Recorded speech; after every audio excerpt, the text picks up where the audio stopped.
Bienvenue. Dans cette vidéo, je vais vous donner un outil très simple, très facile, très rapide. Et si vous le pratiquez de manière régulière pendant 1 mois, 2 mois, 3 mois, vous allez voir des changements opérés au niveau de votre capacité à avoir de la présence corporelle à vous-même.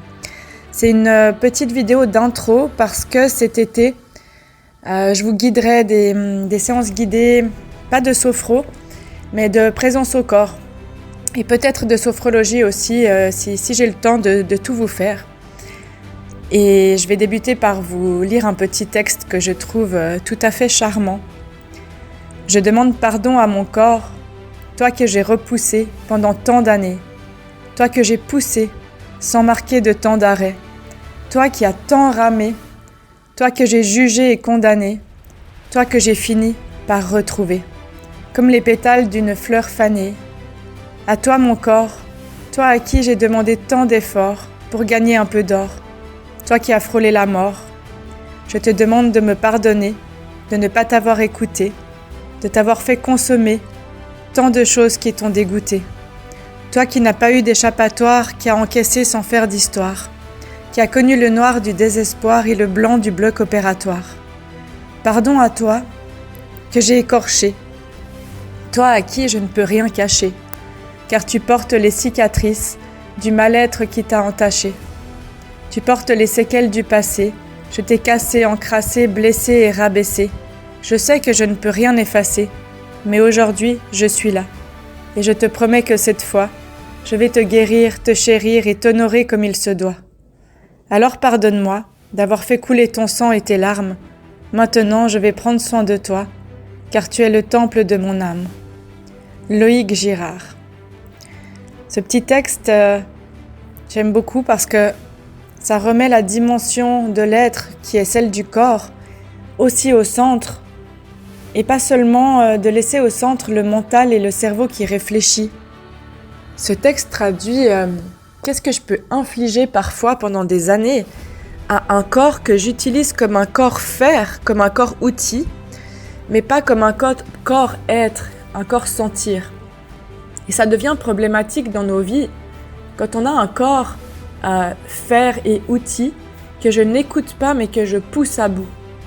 Combien de personnes consultent après des burn-out que j'aide à voir en fait ça et à cultiver cette présence au corps, pour ne pas que je recommence à aller dans des rythmes de crispation intense ou de rapidité extrême au niveau de mes lois du corps. Cet été, je vous parlerai plus des lois du corps, des rythmes du corps. Et là, j'ai tout simplement envie de vous dire que votre souffle, votre respiration, la manière dont vous respirez dit quelque chose de vous. On peut le décoder dans le décodage biologique, dans tout un tas de méthodes. Et on va aller encore plus simple. C'est-à-dire qu'une fois, 2 fois, 3 fois par jour, vous allez vous auto-observer dans la journée, faire un stop et le jeu de la statue. C'est-à-dire que vous pouvez mettre un petit post-it quand vous travaillez sur l'ordinateur, un rappel sur votre téléphone, vous trouvez votre astuce. Et 1 fois, 2 fois, 3 fois par jour à choix, quand ça sonne ou quand vous voyez le post-it, vous vous auto-scannez et vous vous demandez où est-ce que je respire. Est-ce que je respire plutôt vers la gorge, plutôt vers la poitrine, plutôt vers les côtes, plutôt dans le ventre, plutôt dans le bas du ventre? Est-ce que je respire vite, pas vite?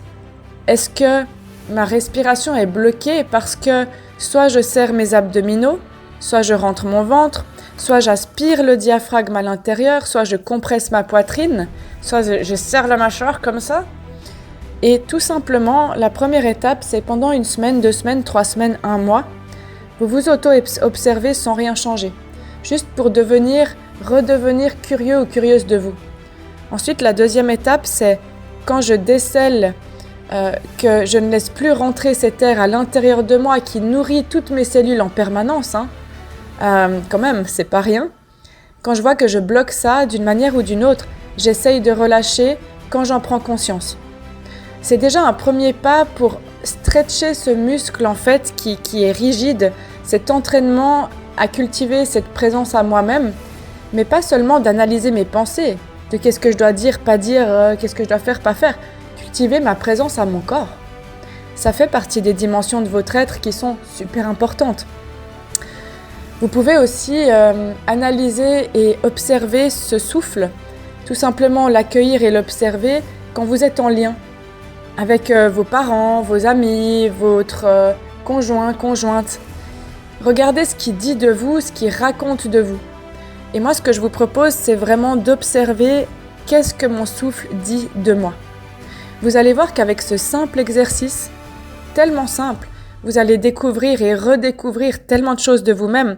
Vous vous faites un programme pendant 1 mois, 2 mois, 3 mois et d'appliquer ça au quotidien et de dire « Ah oui, en fait, je suis dans cet état physique de manière régulière, ça va pas » ou bien « Ah, en fait, c'est ça que j'envoie comme message au monde » ou « Ah, c'est vrai que je suis beaucoup dans ma tête, mais finalement, mon corps est pas très relâché. » Vous allez découvrir quelque chose de vous que vous pouvez bouger de manière simple par la répétition.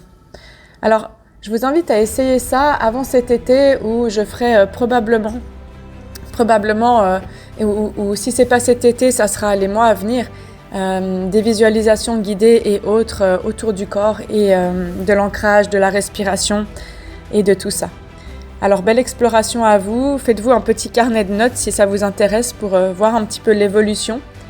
Et si par exemple, vous rentrez le ventre dès qu'on vous approche, essayez de vous sentir comme un roseau planté dans le sol et d'expirer.